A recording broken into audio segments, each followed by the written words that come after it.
જો તમે ઇન્ડિયાથી કોઈ પણ વસ્તુ એક્સપોર્ટ અથવા ઇમ્પોર્ટ કરતા હોય તો તમને બીઆરસી વિશે ખ્યાલ હોવો ખૂબ જરૂરી છે. બીઆરસી એટલે બેંક રિયલાઇઝેશન સર્ટિફિકેટ. આ ઘણા લોકો એમને ઈબીઆરસી પણ કહે છે.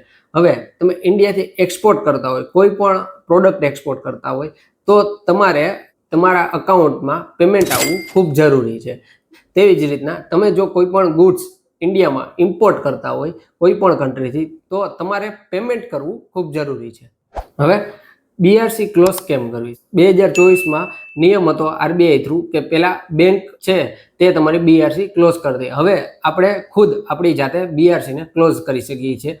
તે આપણે ડીજીએફટીના પોર્ટલમાં તમારા લોગિન આઈડી પાસવર્ડથી બીઆરસી આપણે ક્લોઝ કરી શકીએ છીએ. જો તમે બીઆરસી ક્લોઝ કરાવો તો તમારું એક ફોર્માલિટીઝ કમ્પ્લીટ થઈ જાય છે, જે આરબીઆઈ એપ્રુવડ છે. એટલે બધા લોકોને જો એક્સપોર્ટ કરો છો તમે તો તમારે 1 યર્સની અંદર તમારે બીઆરસી ક્લોઝ કરવાની હોય છે, અને તમે ઇમ્પોર્ટ કરો છો તો તમારે જીઆરસી ગુડ્સ રિસીવ સર્ટિફિકેટ એ ક્લોઝ કરવાનું હોય છે. આ વસ્તુ હતી કમ્પલસરી છે.